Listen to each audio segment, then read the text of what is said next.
Oke, jadi kali ini saya akan membahas tentang dimensi 3, yaitu mencari jarak titik ke suatu garis. Tapi saya akan menggunakan metode vektor. Nah, kebanyakan orang mencari jarak titik ke garis itu menggunakan Pythagoras atau menggunakan aturan cosinus. Nah, dalam hal ini saya akan menggunakan metode vektor. Nah, di sini ada suatu kubus ABCDEFGH dengan rusuknya 4 cm. Kemudian si PI-nya itu merupakan titik tengah EH. Kemudian yang ditanyakan jarak P ke garis AC. Nah, jadi si P ini di tengah-tengah EH, kemudian AC-nya di sini di bidang ABCD. Nah, berarti si jaraknya itu adalah garis yang putus-putusnya ini. Nah, garis yang putus-putusnya ini bertemu dengan garis AC. Di sini ada titik potong, yaitu saya sebut saja titik potongnya itu adalah P aksen. Nah, jadi si P aksennya itu adalah merupakan jarak P ke AC karena harus tegak lurus. Nah, kemudian dari sini saya akan buat garis bantuan, yaitu dari A kita sambungkan ke P, kemudian dari P sambungkan ke C, sehingga dia akan membentuk suatu segitiga AC sama P. Berarti saya keluarin segitiganya di sini, ACP. Nah, di sini A, kemudian di sini C, di sini P, dan dari P-nya ini saya tarik garis yang putus-putusnya itu ke garis AC, kita sebut saja adalah P aksen. Nah, P aksen C sama P aksen A itu jaraknya atau panjangnya itu belum tentu sama. Nah, kenapa belum tentu sama? Karena si sisi dari segitiganya itu ukurannya berbeda kalau dilihat secara kasat mata saja. Sehingga kita belum tidak boleh menyimpulkan si P aksen atau P aksen C itu panjangnya sama. Nah, sekarang untuk penggunaan vektornya sendiri adalah untuk mencari P aksen itu adalah rumusnya sama dengan akar dari panjang vektor AP pangkat 2 dikurangi sama alfa kuadrat. Nah, sebetulnya ini juga Pythagoras, cuma dalam bentuk vektor. Nah, panjang vektor AP-nya berapa? Nanti kita cari. Kemudian si alfanya itu merupakan proyeksi ortogonal dalam vektor. Nah, dalam hal ini si alfanya itu adalah vektor AP, kemudian kita kali dot dengan AC, vektor AC, kemudian kita bagi sama vektor atau panjang vektor AC.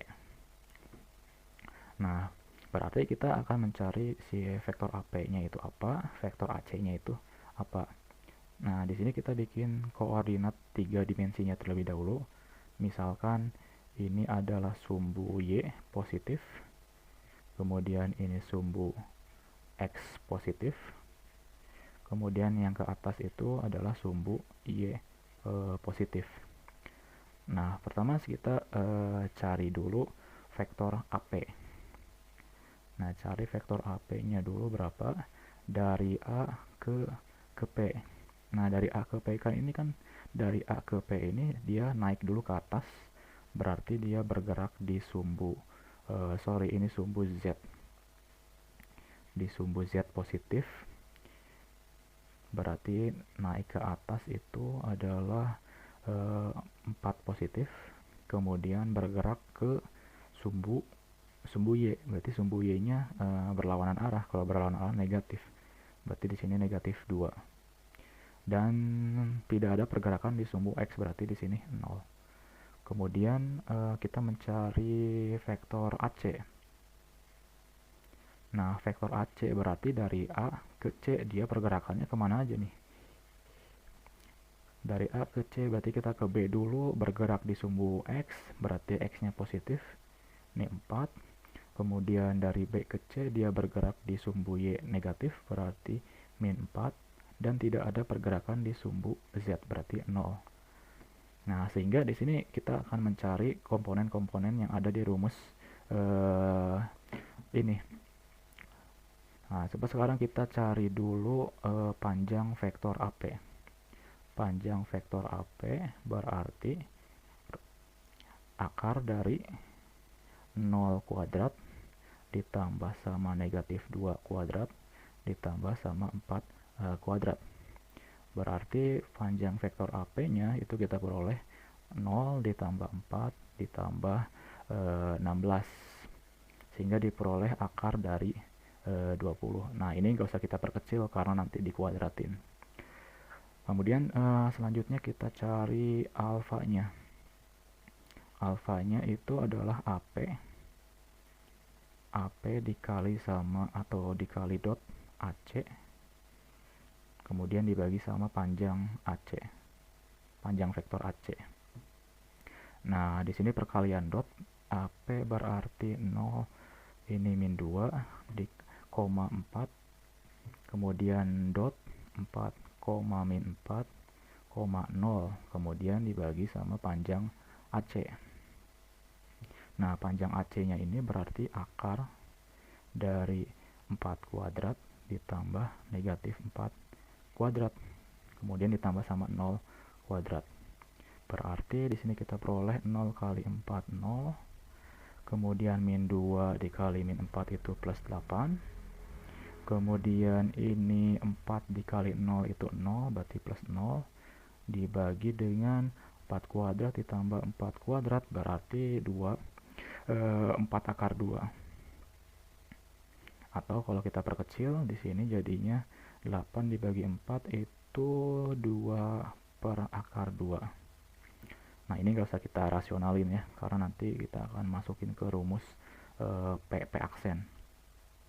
Nah, sehingga di sini kita simpulkan untuk jaraknya itu dari P ke P aksen sama dengan akar dari panjang vektor AP pangkat 2, berarti akar 20. Akar 20 pangkat 2 kemudian dikurangi sama 2 per akar 2 pangkat 2. Nah, sehingga di sini kita peroleh akar 20 dikuadratin berarti 20. Kemudian dikurangi dengan 2 per akar 2 kuadrat itu 4 dibagi 2 berarti 2. Nah, kemudian akar dari 20 dikurangi 2 berarti akar 18. Atau kalau kita perkecil jadinya 9. Jadinya 9 dikali 2 berarti 3 akar 2. Nah, ini adalah jawaban dari jarak P ke garis AC, yaitu 3 akar 2. Begitu.